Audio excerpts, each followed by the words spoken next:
안녕하세요. 싱싱라이프 TV 주치 서정덕입니다. 안녕하세요. 박서진입니다. 네. 연말이다 보니까 참 모임도 많고 술자리 많으시죠. 그렇죠. 이럴 때일수록 건강에 소홀해지기 쉬운 게 또 바로 요즘인 것 같습니다. 그렇습니다. 네.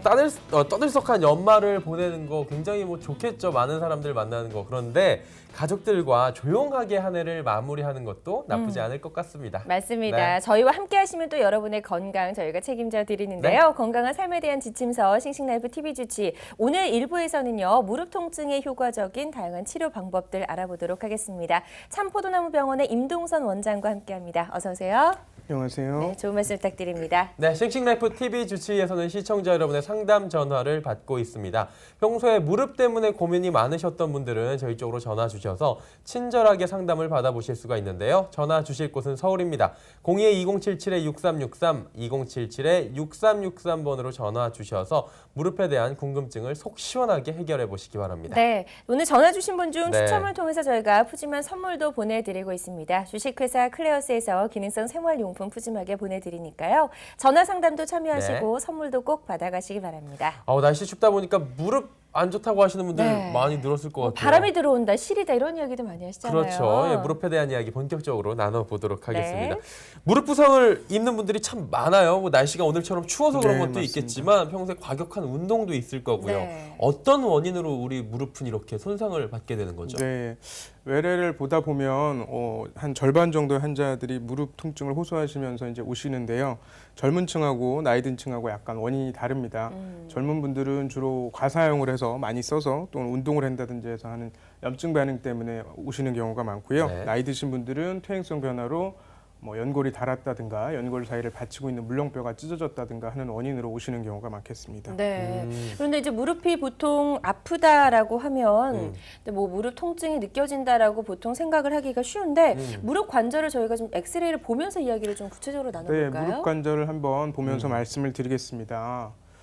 무릎은 저렇게 이제 두 뼈가 얹혀져 있는 구조로서 빨간색 선으로 예. 가로지르는 부분이 이제 체중이 실리게 되는 부분이고요. 네. 체중이 경골이라는 뼈 안쪽 3분의 1 지점에 실리고 무릎을 구부릴 때는 저렇게 이제 뒤쪽에 하중이 많이 실리게 됩니다. 그래서 예. 안쪽 뒤쪽이 가장 먼저 손상이 되고 가장 많이 손상이 되는 부위가 되겠습니다. 네.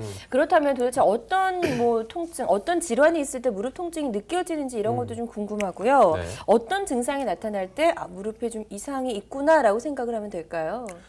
네, 무릎 통증의 원인에 따른 부위를 먼저 보면요. 아까 설명드린 부분처럼 안쪽이 가장 많지만 사진을 보시면 이제 안쪽 1번, 2번 퇴행성 관절염과 사이에 물렁뼈 연골이 파열된 경우 그리고 활액막염이 생기게 되면 무릎 위쪽이 좀 붓게 되고요. 무릎 지방체염, 거위발건염은 안쪽보다 약간 아래쪽으로 생기게 됩니다. 그래서 뼈와 살을 같이 이렇게 합친 사진을 보게 되면 네. 해당 부위에 숫자에 해당하는 부위로 통증이 오게 되고요. 네. 무릎 통증, 무릎에 이상이 있다는 증상은 무릎에서 소리가 나고 쑤시는 경우, 특별한 이유 없이 무릎이 자꾸 부으시는 경우, 무릎이 뻣뻣한 느낌이 있는 경우나 걸을 때 힘이 빠지는 경우나 아니면 이제 힘이 없어서 다리가 꺾인다고 말씀을 네. 하시기도 하고요. 계단을 올라갈 때보다 내려올 때 통증이 심한 경우에는 체중이 실리게 될 때 손상된 관절 연골이나 물렁뼈가 부딪혀서도 통증이 심해지는 경우고요. 이게 오래되시면 허벅지 근육이 약해지고 다리가 가늘어지고 관절염이 또 심해지면 할머니들 오다리라고 하는 그렇죠. 변형까지 튀죠. 오게 됩니다. 그렇군요.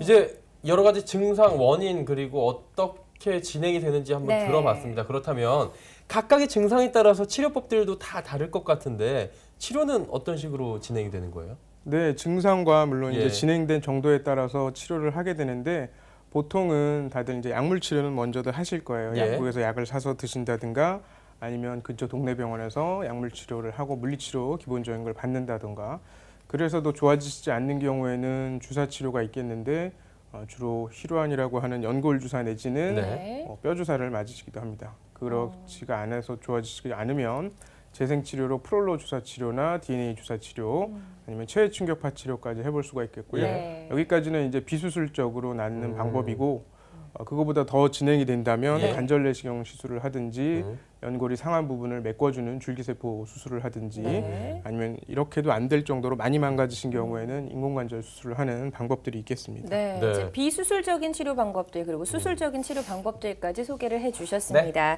자, 저희가 오늘 이 시간 지긋지긋한 무릎 통증에서 벗어나자라는 주제로 이야기를 나눠보고 있습니다. 평소에 무릎이 좀 불편하셨던 분들, 그런데 쉽게 병원에 가지 않고 조금 참고 계셨던 분들, 그런 맞아요. 분들 오늘 전화 주셔서 어떻게 본인의 이 무릎 질환을 치료하면 좋을지 상담을 받아보시면 참 좋을 것 같은데요. 전화 주실 곳은 서울입니다. 02-2077-6363, 02-2077-6363번입니다. 벌써부터 또 전화가 많이 오고 있다고 하는데요. 그러니까요. 첫 번째 전화부터 바로 만나보도록 하겠습니다. 안녕하세요. 네, 지금 첫 번째 전화가 잠깐 연결 상태가 고르지 않았던 것 같습니다. 양해해 주시기 바라고요. 네. 전화 연결은 잠시 후에 저희가 다시 해보도록 하겠습니다. 네.